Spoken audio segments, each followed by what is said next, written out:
to start our new chapter, that is the life process. Life process को अगर हम समझने की कोशिश करें कि लाइफ प्रोसेस होता क्या है, तो सबसे पहले हम इसकी डेफिनेशन से समझेंगे कि आखिर लाइफ प्रोसेस होता क्या है।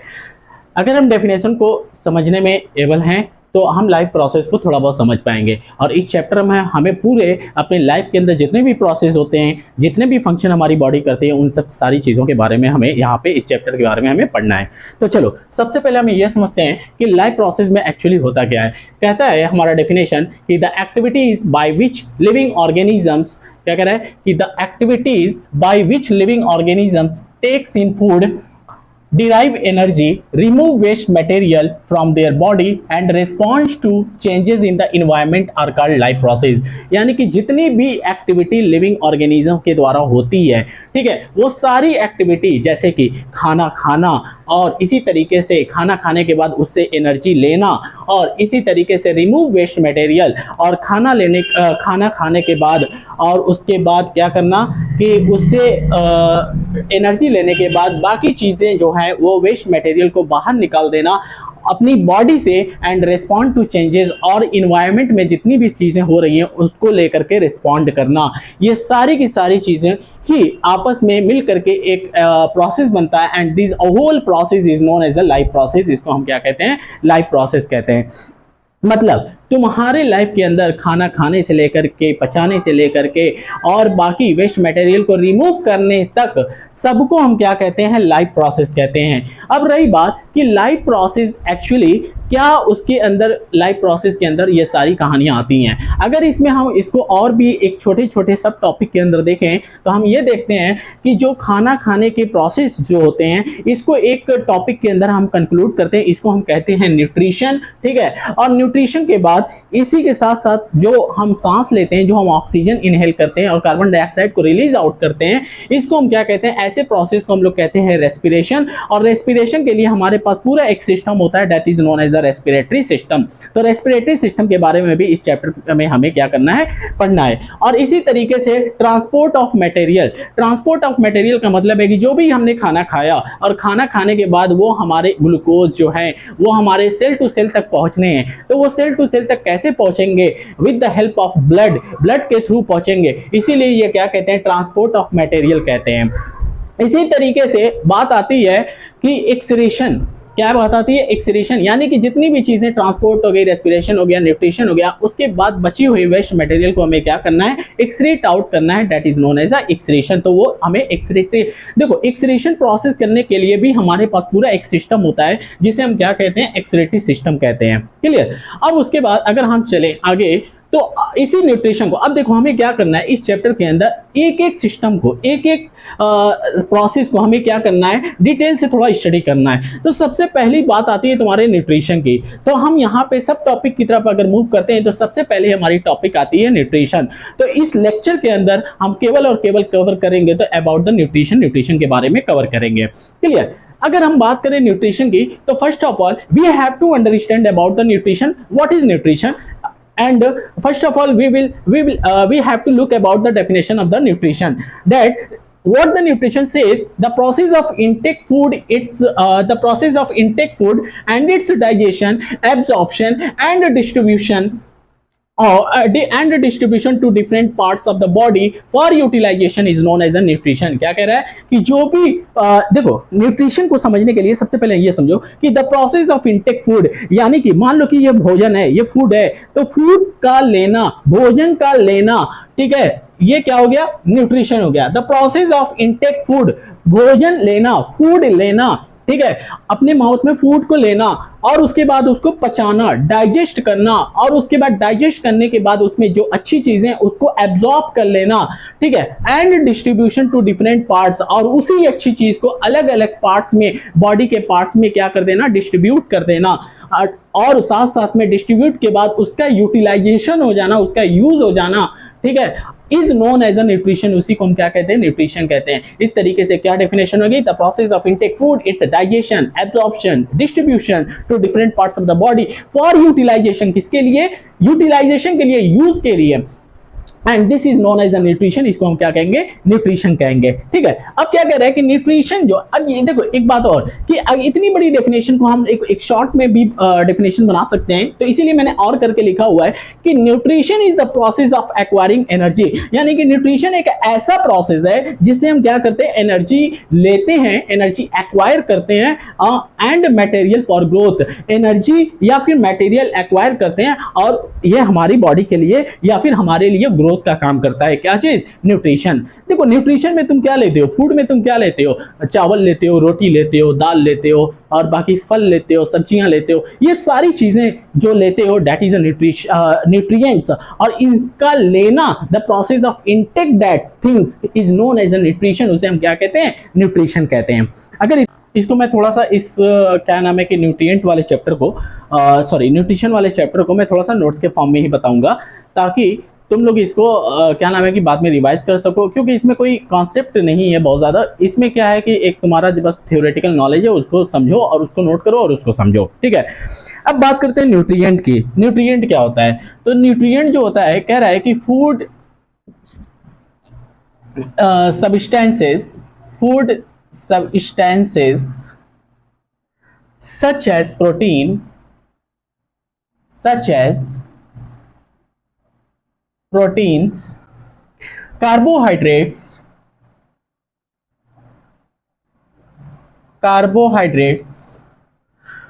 fats, minerals,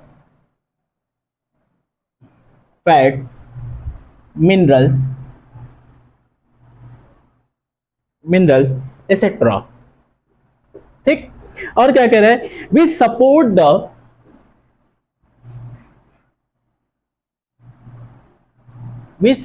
the growth of organisms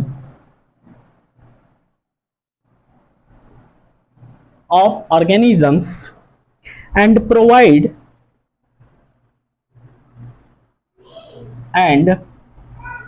provide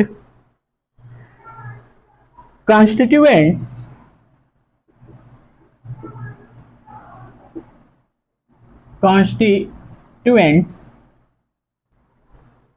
are called nutrients। Clear.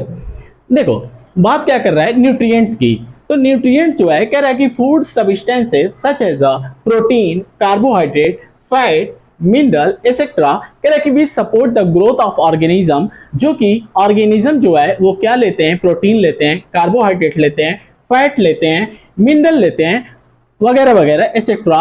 क्या कह रहा है कि और ये प्रोटीन, कार्बोहाइड्रेट, फैट और मिनरल ये क्या करते हैं, ऑर्गेनिज्म की बॉडी को ये क्या करते हैं, ग्रोथ करने में हेल्प करते हैं और प्रोवाइड करते हैं कॉन्स्टिट्यूएंट्स ऑफ न्यूट्रिएंट्स, और न्यूट्रिएंट्स क्या करते हैं, प्रोवाइड करते हैं।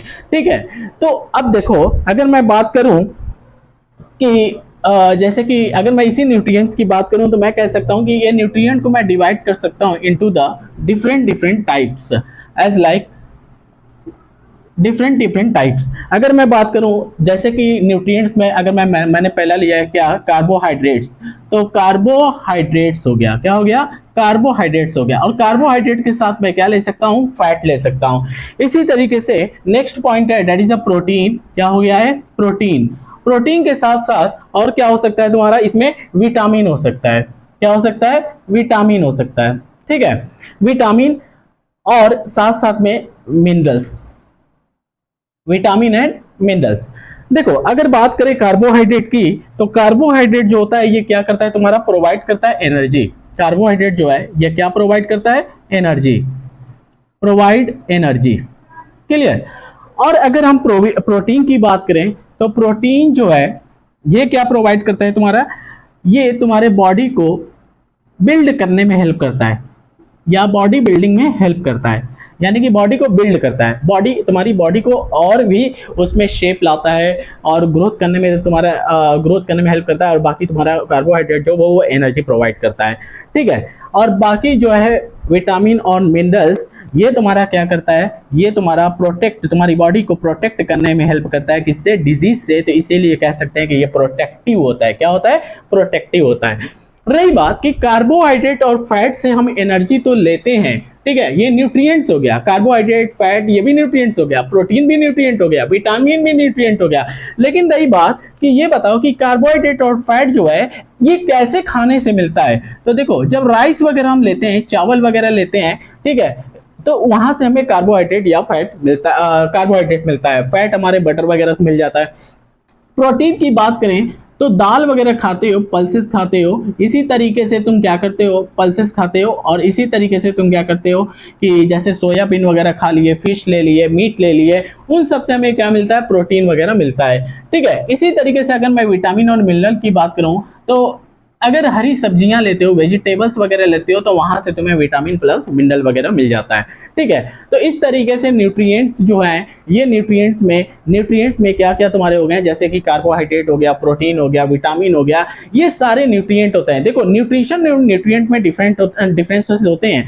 न्यूट्रिशन क्या होता है कि न्यूट्रिशन जो है कार्बोहाइड्रेट, फैट, प्रोटीन और विटामिन, इसको चाहे हम अगर कार्बोहाइड्रेट ले रहे हैं, खा रहे हैं, या प्रोटीन अगर हम ले रहे हैं, खा रहे हैं, इसी तरीके से विटामिन हम ले रहे हैं या खा रहे हैं, ठीक है, जैसे कि चावल लिया, चावल में क्या होता है, कार्बोहाइड्रेट होता है। इसी तरीके से हमने दाल वगैरह खाया, मीट वगैरह खाया, उसके अंदर क्या होता है, प्रोटीन होता है, अगर वो हमने खाया। वेजिटेबल खाया, और वेजिटेबल का खाना या प्रोटीन का खाना, कार्बोहाइड्रेट का खाना, ये न्यूट्रिशन कहलाता है। The process of taking food is known as a nutrition. लेकिन न्यूट्रिएंट क्या होता है, जो चीजें हम खाते हैं उसे हम क्या कहते हैं, न्यूट्रिएंट्स कहते हैं। तो न्यूट्रिशन और न्यूट्रिएंट में डिफरेंस है।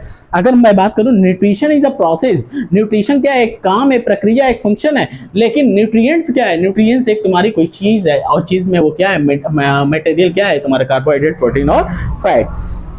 ठीक, अब इसी तरीके से अगर हम थोड़ा और आगे की तरफ मूव करते हैं, तो मैं बात करता हूं कि जो न्यूट्रिएंट्स का खाने का जो तरीका होता है, डिफरेंट डिफरेंट ऑर्गेनिज्म का जो the process of taking food जो होता है, वो अलग अलग तरीके होते हैं। देखो, अगर तुम प्लांट वगैरह की बात करोगे तो प्लांट जो है वो खाना खुद से बना के खाता है। लेकिन अगर इसी तरीके से एनिमल की बात करो, हमारी बात करो, इसी तरीके से और दूसरे ऑर्गेनिज्म की बात करो, तो वो क्या है, वो फोटोसिंथेसिस जैसी कोई चीज नहीं करते हैं, वो खाना खुद से नहीं बनाते, तो वो हेटेरोट्रॉफिक होते हैं। तो इसीलिए मैं कहता हूं कि जो न्यूट्रिशन यानी कि the process of taking food जो होते हैं, the way of taking of food is a different type, वो अलग अलग तरीके होते हैं। तो जो अलग अलग तरीके होते हैं उसी को हम कहते हैं मोड ऑफ न्यूट्रिशन। क्या कहते हैं, मोड ऑफ न्यूट्रिशन या method of taking food is a different type. वो क्या होते हैं, तुम्हारे अलग अलग तरीके होते हैं।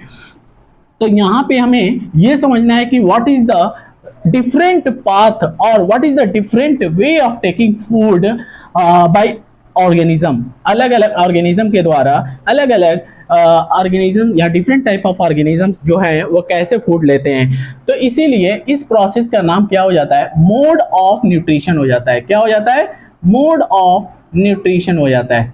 ठीक है, मोड ऑफ न्यूट्रिशन का मतलब मैंने क्या बताया कि मेथड ऑफ ऑब्टेनिंग फूड, यानी कि फूड के लेने को अलग अलग तरीके, अलग अलग रास्ते, the way of different type of taking food is known as a mode of nutrition. And now we can divide it into two part. अब हम इसको दो पार्ट में डिवाइड कर सकते हैं। एक जो ऐसे लोग होते हैं, एक ऐसे ऑर्गेनिज्म होते हैं जो क्या करते हैं कि अपने खाने को खुद से बना के खाते हैं, तो that's why it is known as a autotrophic. उसे हम क्या कहेंगे, ऑटोट्रॉफिक कहेंगे। ठीक है, और इसी तरीके से जो खुद से खाना बना के नहीं खाते हैं उसे हम क्या कहते हैं, हेट्रोट्रॉफिक कहते हैं। क्या कहते हैं, हेट्रोट्रॉफिक कहते हैं। इसको चाहो तो तुम लोग चार्ट के फॉर्म में ही, फ्लो चार्ट के फॉर्म में ही इसको स्टडी करना। ठीक है, फ्लो चार्ट के फॉर्म में स्टडी करोगे तो ये ज्यादा इजी होगा मेमोराइज करना भी। क्लियर।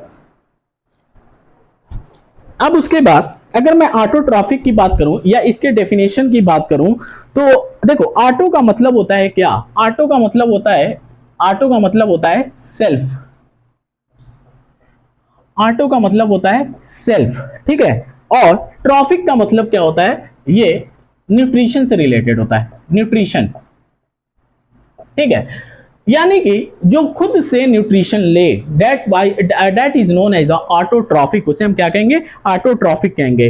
इसका मतलब है कि autotrophic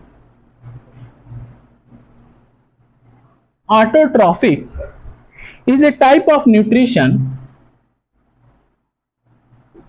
is a type of nutrition in which organisms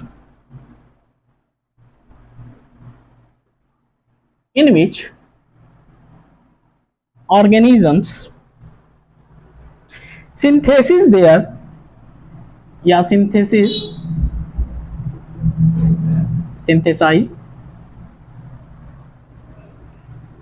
organic material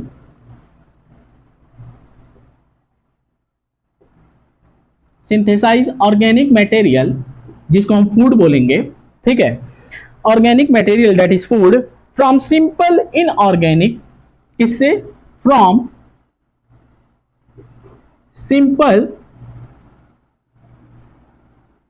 inorganic sources,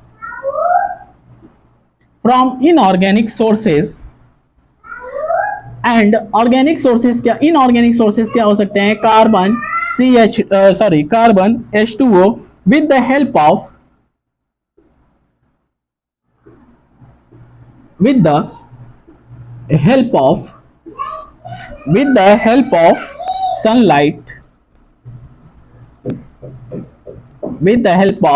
sunlight, clear.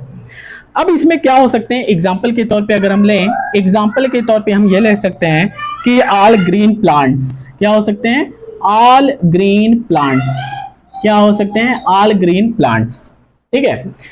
अब देखो इसमें हम बात करते हैं कि व्हाट इज ऑटोट्रॉफिक। तो ऑटोट्रॉफिक जो होता है, autotrophic is a type of nutrition. Autotrophic एक तरह के क्या होते हैं, न्यूट्रिशन होते हैं। कह रहा है कि autotrophic is a type of nutrition in which organism synthesize, जिसमें क्या होते हैं कि ऑर्गेनिज्म क्या करते हैं, सिंथेसाइज करते हैं ऑर्गेनिक मटेरियल या food from simple inorganic sources, यानी कि कार्बन और H2O का यूज करके, ठीक है, कार्बन और H2O का यूज करके, और ये सनलाइट की हेल्प से, किससे, सनलाइट की हेल्प से ये क्या बनाते हैं, अपना C6H12O6 यानी कि ग्लूकोज वगैरह बनाते हैं, क्लियर। तो रही बात कि जब ये इनऑर्गेनिक सब्सटेंस या इनऑर्गेनिक मटेरियल का यूज करके with the help of sunlight और एक ऑर्गेनिक मटेरियल बना देते हैं, और यही ऑर्गेनिक मटेरियल का यूज अपने खाने के तौर पे कर लेते हैं और इससे एनर्जी प्रोवाइड करते हैं, उसे हम क्या कहते हैं, ऑटोट्रॉफिक कहते हैं, या ऑटोट्रॉफिक न्यूट्रिशन भी बोलते हैं इसको। रही बात हेटरोट्रॉफिक की, तो हेटरोट्रॉफिक क्या होता है, अगर इसकी हम डेफिनेशन को देखें, ठीक है, तो हेटरोट्रॉफिक क्या हो जाएगा, heterotrophic nutrition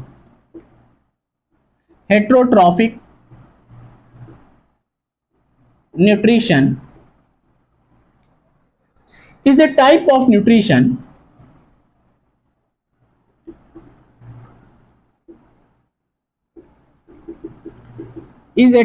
nutrition in which an organisms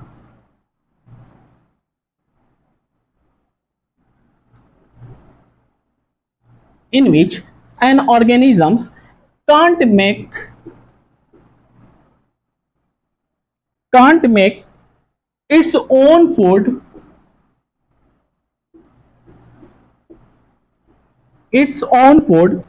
from simple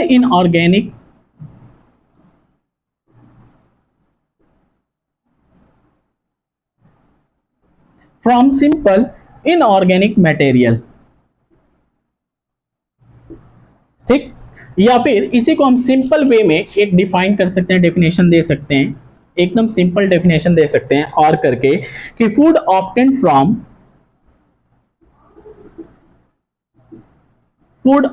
from other organisms, ठीक है। एग्जाम्पल क्या ले लेंगे इसका, ऑल एनिमल्स और फंजाई दोनों, ठीक है। समझना मेरी बात, मैंने क्या बोला कि ऑटोट्रॉफिक जो होता है वो खुद से खाना बनाते हैं। हेटरोट्रॉफिक की अगर हम बात करें तो हेटरोट्रॉफिक क्या कह रहा है कि heterotrophic nutrition is a type of nutrition, ये एक ऐसा न्यूट्रिशन होता है जिसमें ऑर्गेनिज्म क्या करते हैं, खुद से अपने फूड को नहीं बना पाते हैं फ्रॉम सिंपल इनऑर्गेनिक मटेरियल, यानी कि ये इसका यूज करके, देखो कार्बन H2O का यूज करके तुम खुद से कोई खाना नहीं बना सकते, फूड नहीं बना सकते, कोई सब्जी नहीं बना सकते, ठीक है, इसीलिए तुम क्या हो, हेटरोट्रॉफिक हो। और क्या कह रहा है, food obtained from other organism, या तुम फूड जो है डायरेक्टली किसी दूसरे ऑर्गेनिज्म से लेते हो तो उसे हम क्या कहते हैं, हेट्रोट्रॉफिक कहते हैं। क्लियर? अगर इतनी बातें क्लियर हुई हैं तो एक बात और समझना कि ऑटोट्रॉफिक जो है it can be divided further into two parts. इसको हम दो पार्ट में डिवाइड कर सकते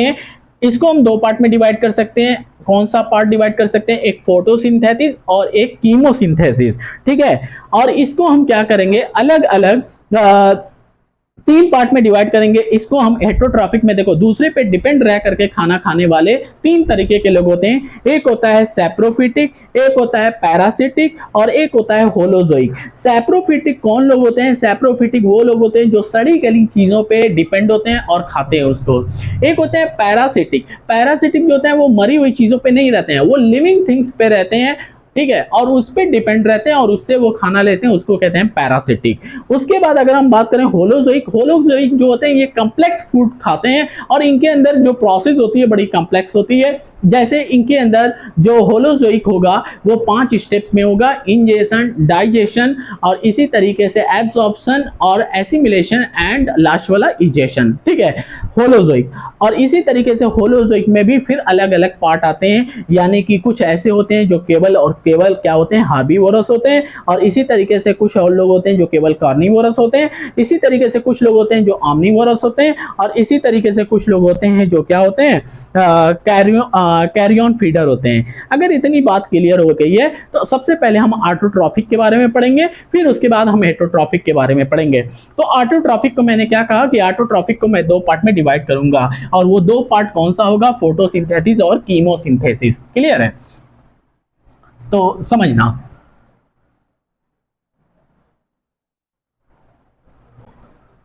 मैंने क्या बोला कि ऑटोट्रॉफिक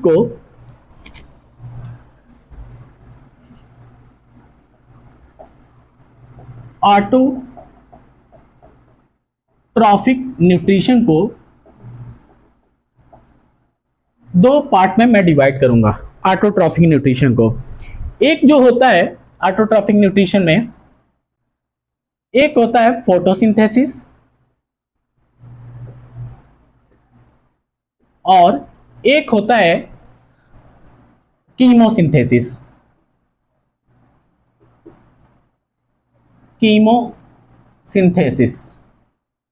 ठीक है, सबसे पहले हम लोग फोटोसिंथेसिस के बारे में बात करेंगे कि क्या होता है फोटोसिंथेसिस। तो इसकी भी डेफिनेशन समझ लेते हैं कि क्या होता है। Green plants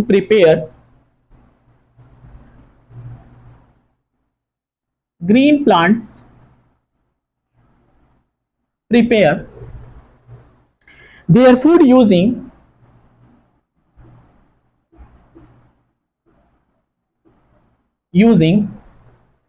CO2 and H2O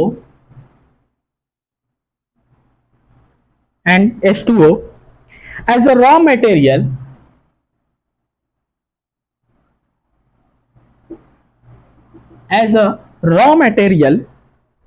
in the presence of light,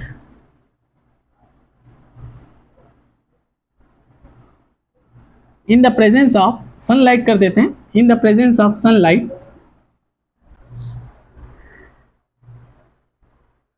and chlorophyll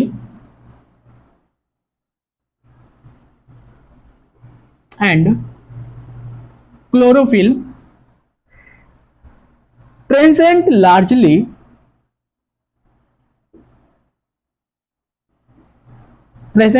largely in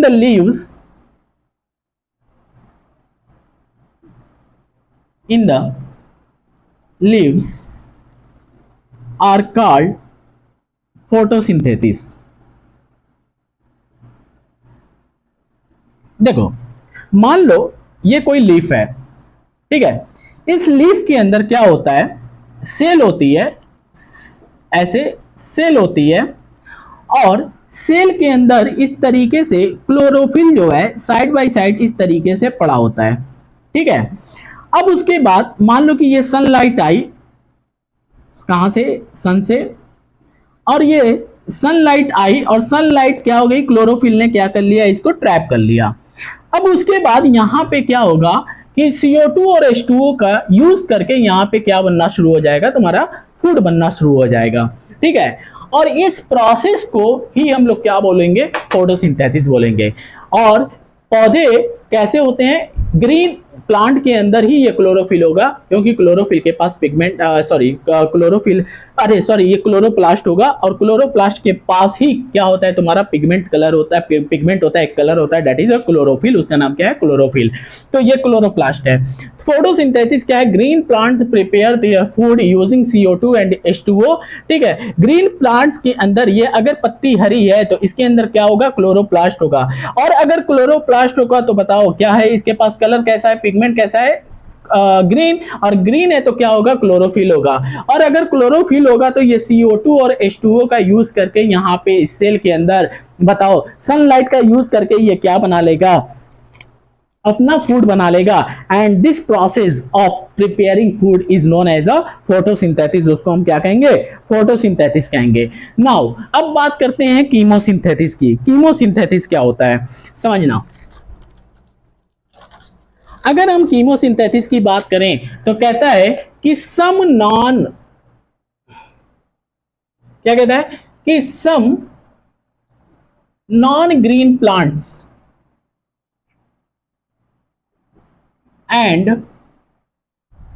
some non-green plants and bacteria and some bacteria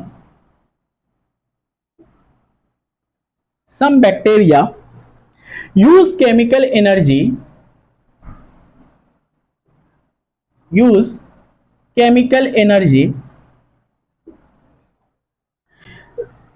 released during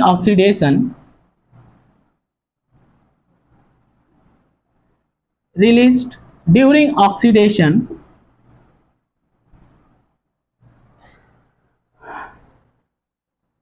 of inorganic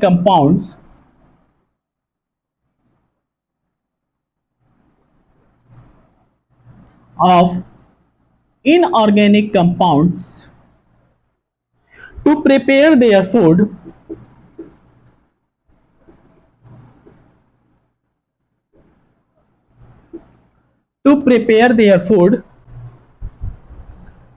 are called chemosynthesis।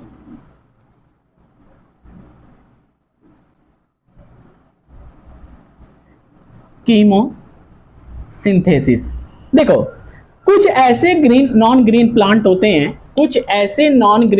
होते हैं और कुछ ऐसे बैक्टीरिया होते हैं, ठीक है, कुछ ऐसे बैक्टीरिया होते हैं जो किसका यूज करते हैं, केमिकल का यूज करते हैं अपना फूड बनाने के लिए। कैसे केमिकल का फूड यूज करते हैं, कोई सब्सटेंस अगर है, मान लो कि this is a any material और सब्सटेंस, अब ये क्या होता है कि इसके कांटेक्ट में अगर ऑक्सीजन आया, ठीक है, इसके कांटेक्ट में अगर ऑक्सीजन आया तो यहां से कुछ केमिकल जो है वो रिलीज होने लगता है, और इसी केमिकल का यूज जो है ये कुछ नॉन ग्रीन प्लांट या फिर कुछ बैक्टीरिया जो कि माइक्रोस्कोपिक होते हैं और ये वाटर के अंदर भी होते हैं, तो इसका यूज कर लेते हैं, इस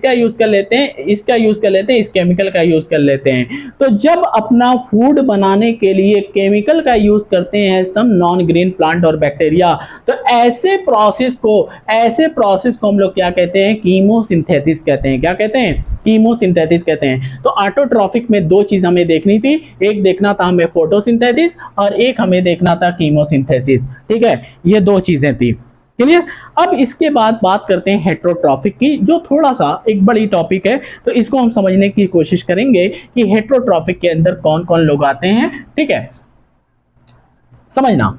तो हेट्रोट्रॉफिक में मैंने बताया कि जो दूसरों के ऊपर या दूसरे ऑर्गेनिज्म के ऊपर डिपेंड होते हैं उसे हम क्या कहते हैं, हेट्रोट्रॉफिक कहते हैं। क्या कहते हैं, हेट्रोट्रॉफिक कहते हैं। तो अगर हेट्रोट्रॉफिक जो दूसरों के ऊपर डिपेंड रहते हैं, तो कौन कौन लोग हैं जो दूसरों के ऊपर डिपेंड रहते हैं। एक ऐसे लोग हैं जो सड़ी गली चीजों के ऊपर डिपेंड रहते हैं, उसे हम कहते हैं सैप्रोफिटिक, ठीक है। एक ऐसे लोग भी हैं जो दूसरे ऑर्गेनिज्म के ऊपर डिपेंड तो रहते हैं बट वो लिविंग ऑर्गेनिज्म होते हैं, ठीक है। ऐसे लोग को हम पैरासिटिक कहते हैं या पैरासाइट कहते हैं, ठीक है। और उसके बाद कुछ ऐसे लोग होते हैं जो कॉम्प्लेक्स न्यूट्रिशन रखते हैं हेट्रोट्रॉफिक में, उसको हम लोग कहते हैं होलोजोइक। तो तीन लोगों के बारे में सबसे पहले हमें इसमें सीखना है, ठीक है। एक क्या हो गया तुम्हारा, हेट्रोट्रॉफिक न्यूट्रिशन में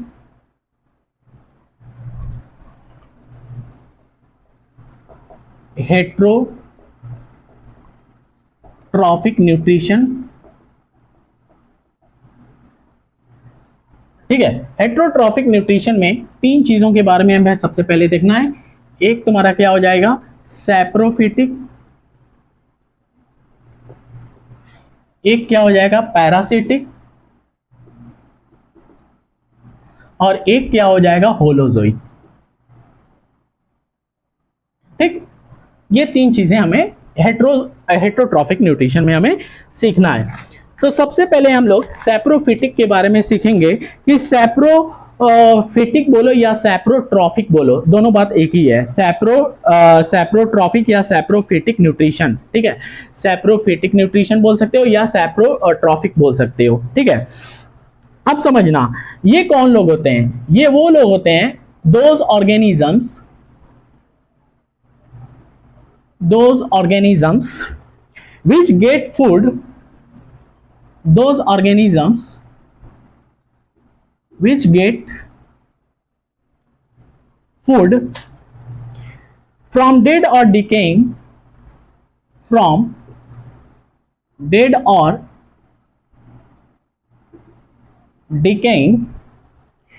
organic matter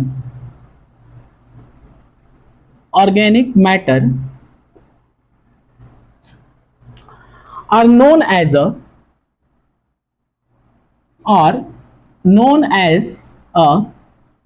saprophytes.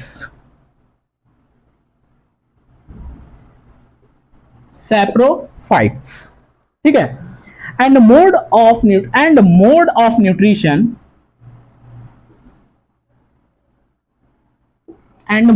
nutrition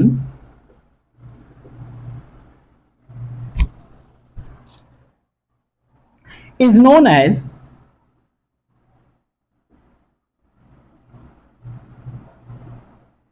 saprophytic nutrition. समझना, सैप्रोफिटिक न्यूट्रिशन जो होता है, कह रहा है कि वो ऑर्गेनिज्म होते हैं which get food from dead और डिकेइंग, जो मरे हुए या जो सड़ने के कगार पे, डिकेइंग जो सड़ रहे हैं, ऑर्गेनिक मैटर, जो ऑर्गेनिक मैटर थे या लिविंग ऑर्गेनिज्म जो थे मर गए हैं और वो सड़ने लगे हैं, are known as a saprophyte. उसे हम क्या कहते हैं, उसे हम कहते हैं सैप्रोफाइट। और कह रहे हैं कि उसके खाने के मेथड को हम क्या कहते हैं, सैप्रोफिटिक न्यूट्रिशन कहते हैं, ठीक है। ये सैप्रोफिटिक न्यूट्रिशन के बारे में डेफिनेशन हो गई। अगर हम इसके एग्जाम्पल को देखें तो एग्जाम्पल तुम्हारा हो जाएगा फंजाई, ईस्ट भी बोल सकते हैं, और इसी के अंदर मोड्स भी आते हैं। ये तीन एग्जाम्पल हो गए किसके, ये तीन एग्जाम्पल हो गए सैप्रोफिटिक न्यूट्रिशन के। उसके बाद हम बात करेंगे किसके, पैरासिटिक न्यूट्रिशन के। अगर सैप्रोफिटिक न्यूट्रिशन आया तो इतना नोट करके तुम लोग मेमोराइज कर सकते हो, इससे ज्यादा इसके अंदर कुछ नहीं है। सैप्रोफिटिक के बाद आता है पैरासिटिक। तो पैरासिटिक थोड़ा इंपॉर्टेंट है, क्यों इंपॉर्टेंट है आगे तुम लोग को पता लग जाएगा, ठीक है। क्या है कि जो दूसरे के ऊपर, ठीक है, डिपेंड होते हैं, that is known as a parasitic. समझना, एन ऑर्गेनिज्म, ये कौन लोग होते हैं parasitic, an organisms which lives outside or inside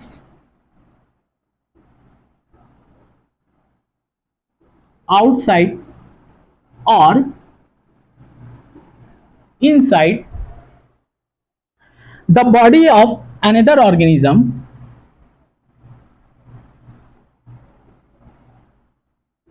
the body of another organisms and derives its nutrition and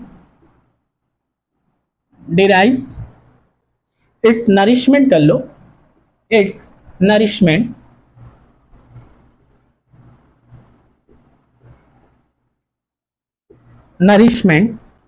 from the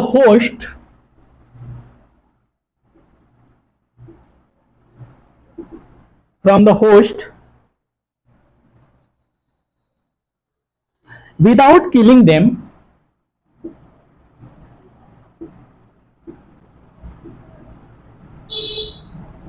without killing them is known as parasitic nutrition. Is known as parasitic nutrition. Clear? इसको note करो, क्या बोल रहा है कि N organisms which lives outside or inside the body of another organism and derives its nourishment from the host without killing them is known as a parasitic nutrition. यानी कि मान लो कि ये कोई एक ऑर्गेनिज्म है ए, ठीक है, मान लो कि ये कोई एक ऑर्गेनिज्म है ए, ठीक है, और ये कोई ऑर्गेनिज्म है मान लो कि क्या बी, ठीक है। अब एक ऑर्गेनिज्म जो है ये दूसरे ऑर्गेनिज्म के ऊपर जा करके रहता है, मान लो यहाँ पे ये आकर के रहना शुरू कर दिया, ठीक है, ये ए वाला था और ये बी वाला था, तो ए वाला जब बी वाले के ऊपर रहना शुरू कर दिया बिना मारे, इसको मारा नहीं, ठीक है, तो इसको हम क्या बोलेंगे, और ये इसके ऊपर आकर के क्यों रहने लगा, क्योंकि ये इससे क्या लेने लगा, नरिशमेंट लेने लगा, ठीक है, खाना पानी न्यूट्रिएंट्स लेने लगा, ठीक है, तो इसको हम क्या कहेंगे, ऐसे प्रोसेस ऑफ टेकिंग या ऐसे मेथड को हम लोग क्या बोलेंगे कि ये पैरासिटिक न्यूट्रिशन होता है, और ये किसके अंडर में आता है, हेटेरोट्रॉफिक न्यूट्रिशन के अंदर में आता है। एक बात और समझना कि ये ऑर्गेनिज्म जिसके ऊपर जाकर के रहेगा, इस ऑर्गेनिज्म की बॉडी को हम लोग बोलेंगे कि ये होस्ट है। ये होस्ट किसके लिए, यानी कि बी वाला जो है ऑर्गेनिज्म वो होस्ट की तरह काम कर रहा है, किसके लिए, ए के लिए, ठीक है। तो एक कंपैरिजन में अगर बी वाले को देखा जाए तो बी जो है ये होस्ट की तरह काम कर रहा है, किसके लिए, ए के लिए, ए वाले ऑर्गेनिज्म के लिए, क्लियर। अब अगर इसके एग्जाम्पल की हम बात करें, ठीक है, इसके एग्जाम्पल की अगर हम बात करें तो एग्जाम्पल को समझना, एग्जाम्पल जो है इसके अंदर कई सारे आते हैं। एग्जाम्पल जो है हम बात करें तो माइक्रोब्स लेंगे, और माइक्रोब्स में तुम्हें पता है कि कई सारे छोटे मोटे ऑर्गेनिज्म आ सकते हैं, जैसे कि एग्जाम्पल के तौर पे हम इसमें एग्जाम्पल के तौर पे प्रोटोजोवन ले सकते हैं कि प्रोटोजोवंस आते हैं, ठीक है, प्रोटोजोवन आते हैं, क्लियर। अब प्रोटोजोवन के अंदर 3 लोग आ सकते हैं, कौन कौन से, एक तो आ जाएगा तुम्हारा प्लाज्मोडियम, और एक आ जाएगा तुम्हारा क्या, ट्राइपैनोसोमा, और तीसरा एक और एग्जांपल इसके अंदर आ सकता है लिस्मानिया। ये प्रोटोजोवन के 3 एग्जांपल माइक्रोब्स के अंदर ही आएगा। एक और एग्जांपल तुम लोग ले सकते हो इसका, वर्म्स, वर्म्स, और वर्म्स के अंदर में भी अलग अलग एग्जांपल आ जाएंगे।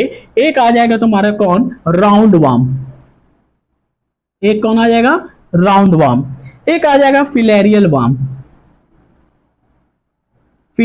वर्म, और एक आ जाएगा तुम्हारा कौन, टैप वर्म।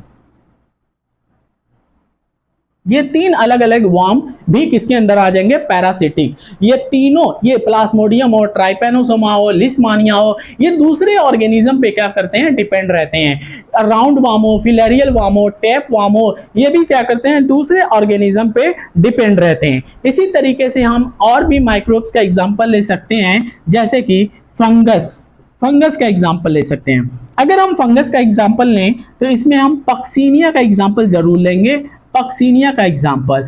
और ये पक्सीनिया जो होते हैं ये पैरासाइट होते हैं ऑन द वीट प्लांट, ये वीट वाले प्लांट पे रहते हैं। ये किस पे रहते हैं, वीट प्लांट पे रहते हैं, ठीक है। इसी तरीके से और भी तुम्हारा एग्जाम्पल हो सकता है इसके अंदर, जैसे कि टिक्स, ठीक है, टिक्स हो गया, और क्या हो गया, लाइस हो गया। इसी तरीके से और क्या हो गया, लीचेस हो गया, ठीक है, जिसको हम टिक्स को अपनी लैंग्वेज में क्या बोलते हैं, अपनी लैंग्वेज में जैसे किलनी बोलते हैं इसको, टिक्स को, लाइस अपनी लैंग्वेज में क्या बोलते हैं, जू बोलते हैं। इसी तरीके से लीचेस हो गया, लीचेस को हम लोग क्या बोलते हैं, जोंक बोलते हैं अपनी लैंग्वेज में। इसी तरीके से कुछ प्लांट भी होते हैं, ठीक है, इसी तरीके से कुछ प्लांट भी होते हैं जो कि क्या होते हैं, पैरासाइट होते हैं। बड़ा फेमस एक एग्जांपल आता है प्लांट का, कस्क्यूटा। क्या आता है एग्जांपल, कस्क्यूटा, ठीक है, Cuscuta is also a parasite, ठीक है, ये भी आपका क्या है, पैरासाइट है। अगर इतनी बातें समझ में आ गई तो अब हम चलते हैं कि होलोजोइक की तरफ, ठीक है। और holozoic is also a most important topic, ये भी बड़ा इंपॉर्टेंट टॉपिक है। इसके एग्जांपल थोड़े इंपॉर्टेंट थे, देख लेना, ठीक है। डेफिनेशन तो याद हो ही जाती है। अब बचा तीसरा होलोजोइक, तो उसके बारे में समझते हैं। होलोजोइक न्यूट्रिशन जो तीसरा वाला था, होलोजोइक, ठीक है। होलोजोइक न्यूट्रिशन में क्या होता है कि ऐसा organism, an organism takes in an organism takes in, यानी कि एक ऐसा ऑर्गेनिज्म जो क्या करता है, फूड को लेता है अंदर की तरफ, टेक्स इन, और कैसा फूड लेता है, कॉम्प्लेक्स होता है। वो फूड कैसा होता है, कॉम्प्लेक्स होता है। जैसे रोटी हो गया, कॉम्प्लेक्स फूड हो गया, चावल हो गया, ये कॉम्प्लेक्स फूड हो गया। कॉम्प्लेक्स ऑर्गेनिक मैटर लेता है, क्या लेता है, कॉम्प्लेक्स ऑर्गेनिक मैटर लेता है, क्लियर। और क्या कह रहा है कि complex organic matter by the process of ingestion, by the process of ingestion is called holozoic nutrition, is called holozoic nutrition, ठीक है। इसको हम क्या कहते हैं, होलोजोइक न्यूट्रिशन कहते हैं। देखो एक ऐसा ऑर्गेनिज्म, कोई एक ऐसा ऑर्गेनिज्म है जो क्या करता है, ये फूड को लेता है, मान लो कि ये क्या है, फूड है, ये फूड को इंटेक करता है, अपने माउथ में लेता है, चबाता है, लेकिन ये फूड जो है कोई साधारण, कोई सिंपल फूड नहीं है, बल्कि ये क्या है, आपका रोटी है, चावल है, कोई कॉम्प्लेक्स फूड है। क्या है, कोई कॉम्प्लेक्स फूड है। इसकी जगह पे कोई इंसेक्ट भी हो सकता है, मीट भी हो सकता है, बहुत सारी चीजें हो सकती है। और ये फूड लेना ही, इनटेक करना ही क्या कहलाता है, इंजेशन कहलाता है। क्या कहलाता है, इंजेशन कहलाता है। और ऐसे प्रोसेस को हम लोग क्या बोलेंगे, होलोजोइक बोलेंगे। क्या बोलेंगे, होलोजोइक बोलेंगे। अभी यहाँ पे हमारी बातें कंप्लीट नहीं होती है कि why it is known as a holozoic, इसे हम होलोजोइक ही क्यों कहते हैं। समझना, होलोजोइक की प्रोसेस जो होते हैं, ये अपनी काम, अपनी बातें 5 स्टेप में कंप्लीट करता है। 5 स्टेप में कंप्लीट करने का मतलब है कि सबसे पहले कोई भी कॉम्प्लेक्स ऑर्गेनिज्म होता है, सॉरी कॉम्प्लेक्स ऑर्गेनिज्म नहीं, कॉम्प्लेक्स प्रोसेस है ये होलोजोइक। तो होलोजोइक जो भी करता है, ये अपने काम 5 स्टेप में करता है। पहला जो होता है इसके अंदर, वो होता है इंजेशन। क्या होगा, इंजेशन। इंजेशन का मतलब है, इंजेशन का मतलब होता है कि जो फूड है वो क्या करेगा, अभी टेक इन करेगा, यानी कि take in food into the mouth, वो अपने माउथ में फूड, वो अपने माउथ में फूड को क्या करेगा, टेक इन करेगा। बस इतने से प्रोसेस को हम इंजेशन कहते हैं। ये पहला पॉइंट हो गया। इसके बाद वो क्या करेगा, इंजेशन के बाद, यानी कि फूड को लेने के बाद वो डाइजेस्ट करेगा उसको, यानी कि प्रोसेस आएगा डाइजेशन। और डाइजेशन का मतलब होता है कि फूड को ब्रेक डाउन करना, ब्रेक डाउन करना। तो break down of food into simple one, into simple one, यानी कि उस कॉम्प्लेक्स फूड को सिंपल वन में डिवाइड कर देना या तोड़ देना, उसे हम क्या कहते हैं, डाइजेशन कहते हैं। और ये बात हो गया दूसरा, यानी कि दूसरा पॉइंट हो गया। तीसरी बात आ जाती है इसके अंदर, एब्जॉर्प्शन। क्या हो जाएगा, एब्जॉर्प्शन। एब्जॉर्प्शन का मतलब होता है कि अब ये फूड जो टूट गया है, उसका moving to the different parts of the body through the blood, किससे, ब्लड के थ्रू, ठीक है। एब्जॉर्प्शन का मतलब हो गया कि जो टूटा सिंपल वन, यानी कि जो सिंपलर पार्ट में जो फूड टूटा है, उसका मूविंग कहां पे, अलग अलग different parts of the body में, किससे, ब्लड के थ्रू। और ये बात हो गई तीसरी बात। और चौथी बात क्या होती है एब्जॉर्प्शन के बाद इसके अंदर, एसिमिलेशन। क्या हो गया, एसिमिलेशन। देखो जो तुम्हारा ये ब्लड के थ्रू जो सिंपलर वन हो करके ये कहीं पे पहुंचा, मान लो कि मैंने खाना खाया, इंजेशन हो गया, मैंने रोटी खाया, इंजेशन हो गया, मैंने उसको चबाया, तोड़ा, मेरे पेट के अंदर गया, वो क्या हो गया, डाइजेशन हो गया। डाइजेशन के बाद एब्जॉर्प्शन, यानी कि वहां से अब वो चीजें क्या होंगी, यानी कि ग्लूकोज का अब मूवमेंट होगा, यानी कि अब वहां से वो दूसरी जगह पे जाएगा, तो दैट इज एब्जॉर्प्शन। एब्जॉर्प्शन के बाद वहां पे जाने के बाद उसका क्या होगा, यूज होगा, एनर्जी मिलेगी, तभी तो जा करके उससे हमें क्या होगा कि यूज होने के बाद उससे हमें क्या मिलेगा, एनर्जी मिलेगी, तो वो हमें फंक्शन कराएगा। तो दैट इज एसिमिलेशन। यानी कि एसिमिलेशन क्या हो गया कि process of using absorb material, यानी कि एब्जॉर्ब मटेरियल का यूज होना, यूजिंग, ठीक है, उसका यूज कर लो यहाँ पे, यूज ऑफ एब्जॉर्ब मटेरियल,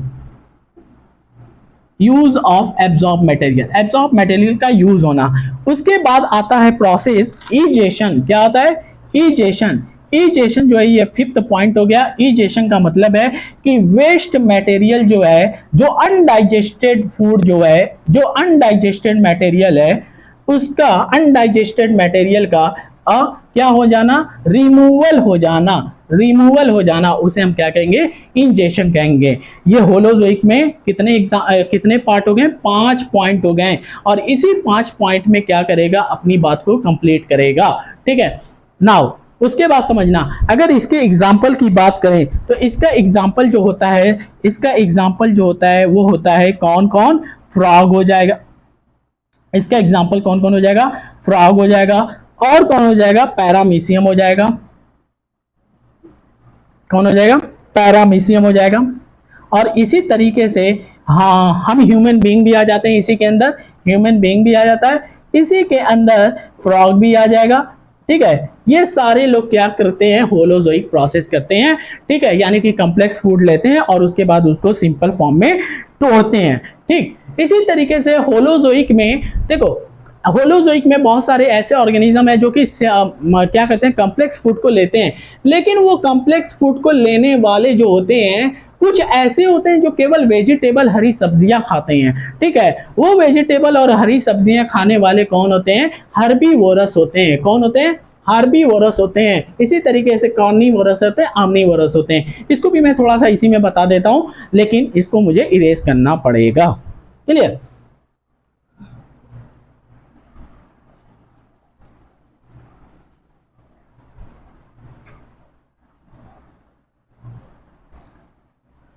समझना। अब मैं क्या करता हूं कि जो होलोजोइक है, होलोजोइक जो है, जो कि हेटेरोट्रॉफिक का पार्ट है, इसको मैं क्या करता हूं, अलग अलग पार्ट में डिवाइड करता हूं। ठीक है, अब इसमें क्या हो गया तुम्हारा, एक हो गया हर्बीवोरस, क्या हो गया, हर्बीवोरस। ठीक, और एक क्या हो गया तुम्हारा, कार्निवोरस, कार्निवोरस, और एक क्या हो गया तुम्हारा, ऑमनीवोरस, ऑमनीवोरस, वोरस। ठीक है, और एक तुम्हारा जो है वो क्या हो गया, कैरियन फीडर्स, कैरियन फीडर, और इसको हम लोग सीवेंजर भी कहते हैं, सीवेंजर्स। बस ये 4 और देखेंगे हम लोग। हार्बीवोरस क्या होता है, animal which feed only on plant. ठीक है, ओनली ऑन प्लांट, ऐसे ओनली ऑन प्लांट, ऐसे ऑर्गेनिज्म, ऐसे एनिमल जो केवल और केवल प्लांट पे रहते हो। ठीक है, और ऐसे एनिमल जो ओनली ऑन एनिमल, जो केवल और केवल दूसरे एनिमल पे रहते हो, या कह लो कि only on flesh of other animal, ऐसे लिखना सही रहेगा, only on flesh of other animal, animal which feed both plant as well as animal. इसको हम क्या कर सकते हैं, animal which feed both plant as well as animal. इसको मुझे ज्यादा डिफाइन करने की कोशिश, अरे जरूरत है नहीं। अब सीवेंजर क्या होते हैं, those animal which feed on on the body of dead animal, यानी कि डिपेंड ऑन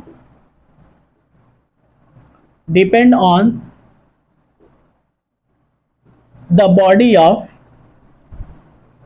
डेड एनिमल, ठीक है, जो डेड एनिमल पे डिपेंड रहते हैं उसको हम क्या कहते हैं, कैरियन फीडर या फिर क्या कहते हैं, सिवेंजर कहते हैं। हार्बीवोरस जो केवल प्लांट पे रहते हैं, इसका एग्जांपल तुम्हारा क्या हो सकता है, इसका एग्जांपल हो सकता है काऊ, गोट वगैरह। ठीक है, जो कार्निवोरस पे केवल रहते हैं, इसका एग्जांपल क्या हो सकता है, इसका एग्जांपल हो सकता है लायन, टाइगर वगैरह। ठीक है, और जो ऑमनीवोरस होते हैं, इसका एग्जांपल हो सकता है क्या तुम्हारा, मैन, बियर वगैरह।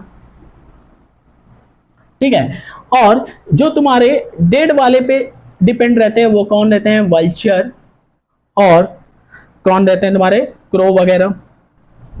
ठीक है, ये तुम्हारे क्या होंगे, होलोजोइक में भी अलग अलग डिवाइड हो जाते हैं, हार्बीवोरस, कार्निवोरस, ऑमनीवोरस। ठीक है, एक छोटी सी और टॉपिक हम लोग इसमें समझेंगे कि अमीबा के बारे में, कि अमीबा जो है वो कैसे अपना न्यूट्रिशन करता है। ठीक है, हाउ, एक हमारी छोटी सी टॉपिक एनसीईआरटी में आती है कि how do simple organisms like amoeba obtain their food, कि अमीबा जो है वो कैसे अपने फूड को ऑब्टेन करता है, हालांकि वो भी होलोजोइक का एग्जांपल है। ठीक है, अगर होलोजोइक का एग्जांपल है कौन, अमीबा, तो बताओ ये भी अपने काम, अपने प्रोसेस ऑफ टेकिंग फूड कितने स्टेप में करेगा, 5 स्टेप में करेगा। पहला इंजेशन, दूसरा डाइजेशन, तीसरा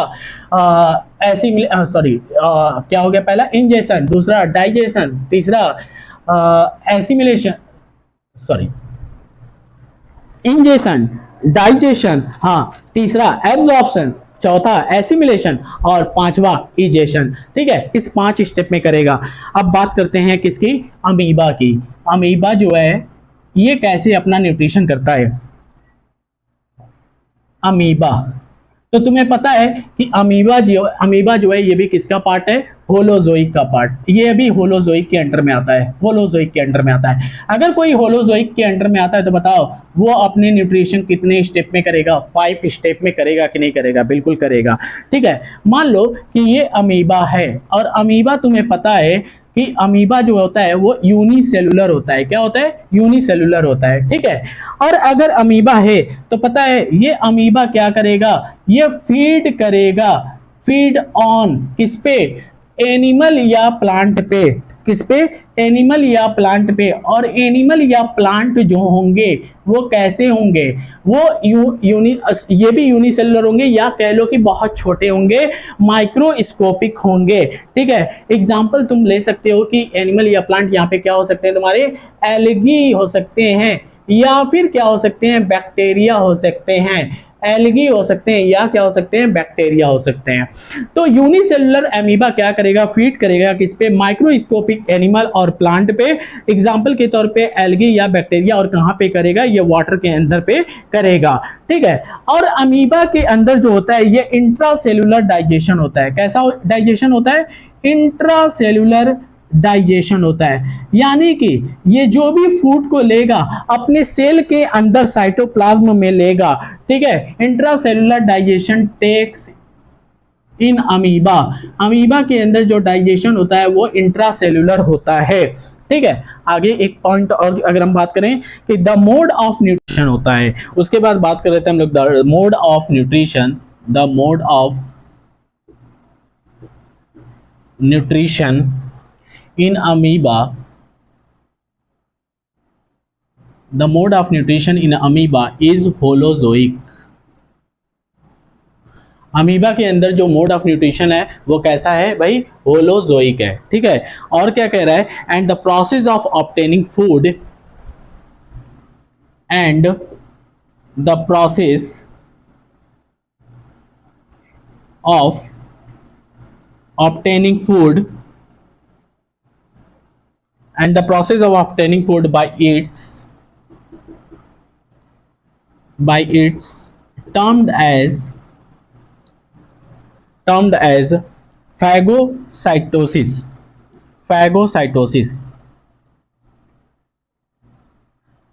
ठीक, देखो अब मोड ऑफ न्यूट्रिशन अगर अमीबा के अंदर की बात करें तो होलोजोइक होता है। ठीक है, and the process of obtaining food, और जो फूड के लेने की जो प्रोसेस है, प्रक्रिया जो है, बाय इट्स टर्म्ड।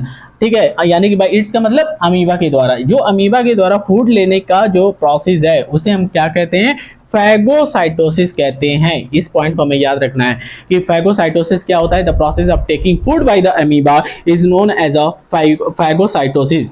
अब बात करें अमीबा के अंदर 5 स्टेप किस तरीके से इंजेक्शन, अरे सॉरी, 5 स्टेप के अंदर किस 5 स्टेप से कैसे ये प्रोसेस होता है और ये फूड लेता है।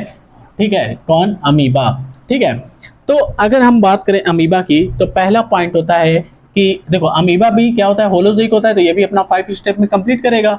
तो यानी कि ये भी पहला पॉइंट इसके अंदर क्या आ जाएगा, इंजेक्शन। और इंजेक्शन का मतलब होता है कि क्या, सबसे पहले the process of taking food, food को लेने को ही हम क्या कहते हैं, इंजेक्शन कहते हैं। यानी कि अमीबा भी सबसे पहले क्या करेगा, अमीबा भी सबसे पहले क्या करेगा, फूड को लेगा। और लेने का मतलब है कि अगर मान लो यहाँ पे कोई स्मॉल माइक्रो ऑर्गेनिज्म है तो अमीबा जो है यहाँ पे सबसे पहले इस फूड को लेगा और लेने को प्रोसेस को हम क्या बोलेंगे, इंजेक्शन बोलेंगे। तो इसका लेने का जो तरीका होता है वो थोड़ा अलग होता है।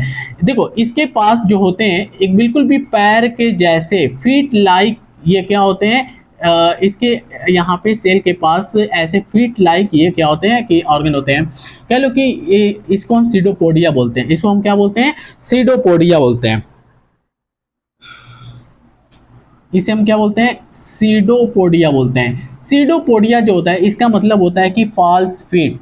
क्या होता है, फॉल्स फिट। बिल्कुल मतलब देखो रियल में फिट नहीं होता है लेकिन ये फिट जैसा होता है। और इस माइक्रो ऑर्गेनिज्म को ये अंदर लेने की कोशिश करता है। तो ये माइक्रो ऑर्गेनिज्म कहीं ना कहीं यहाँ तक पहुँच जाएगा और धीरे धीरे ये क्या हो जाएगा, ये अपने इसको क्या कर लेगा, सीडोपोडिया से इसको कवर कर लेगा।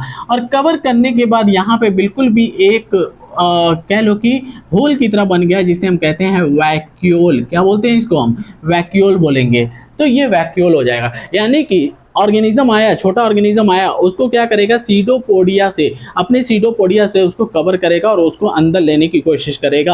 और जैसे ही इसको अभी कवर करेगा तो यहाँ पे एक घेरा बना लेगा और यहाँ पे कुछ जगह बच जाएगी। इस जगह को हम लोग कहेंगे वैक्यूल, इस स्पेस को हम कहेंगे वैक्यूल। ठीक है, और ये वैक्यूल जो होता है ये हमेशा के लिए अब नहीं रहेगा। ये वैक्यूल जो है ये टेम्पोरेरी रहेगा। क्या रहेगा, टेम्परेरी रहेगा। ठीक, वैक्यूल जो होगा ये टेम्परेरी होगा। दूसरा प्रोसेस इसके अंदर होगा डाइजेशन। क्या होगा, डाइजेशन। देखो डाइजेशन कैसे होगा, ये क्या करेगा, अमीबा एक तरह का एंजाइम निकालेगा और इस एंजाइम से माइक्रो ऑर्गेनिज्म को तोड़ने का काम करेगा। और जैसे ही तोड़ देगा और फिर उसके बाद ये क्या हो जाएगा, यहाँ पे डाइजेशन हो जाएगा। और तीसरा क्या होगा, उसके बाद एब्जॉर्प्शन होगा। एब्जॉर्प्शन होगा। ठीक है, एब्जॉर्प्शन का मतलब ये है कि जब ये अपने छोटे छोटे पार्ट में टूट जाएगा, किसमें, जब ये अपने छोटे छोटे पार्ट में टूट जाएगा माइक्रो ऑर्गेनिज्म, तो ये क्या होने लगेगा, ये इसके अंदर ये न्यूक्लियस है, इसके अंदर ये सेल के साइटोप्लाज्म के अंदर, सेल के साइटोप्लाज्म के अंदर ये मूव करने लगेगा। क्या चीज, जो ये डाइजेस्ट किया हुआ फूड था। ठीक है, तो इसको हम क्या बोलेंगे, एब्जॉर्प्शन। और उसके बाद यहाँ पे आने के बाद अब इसका यूज होने लगेगा तो उसको हम क्या बोलेंगे, एसिमिलेशन। क्या बोलेंगे, एसिमिलेशन, उसको हम बोलेंगे एसिमिलेशन। ठीक है, उसके बाद एसिमिलेशन के बाद पांचवा पॉइंट आएगा, लेने के बाद जो चीजें बेकार होगी उसको फिर से वो क्या करेगा, बाहर की तरफ, वेस्ट मटेरियल को बाहर की तरफ छोड़ देगा। उसे हम क्या कहेंगे, ईजेशन।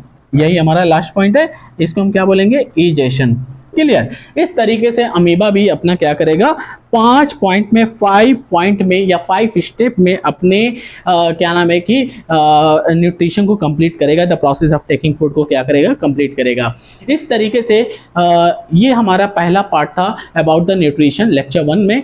ठीक है, इसके बाद हम लोग आगे जो है, इसके बाद हमारा जो होगा वो होगा फोटोसिंथेसिस वाला पार्ट। और उसी के अंदर हो सकता है आगे की टॉपिक के बारे में हम डिस्कस करें। और इसी तरीके से लेक्चर वाइज हम बायो की टॉपिक को, बायो के चैप्टर को, लाइफ प्रोसेस को कंप्लीट करेंगे।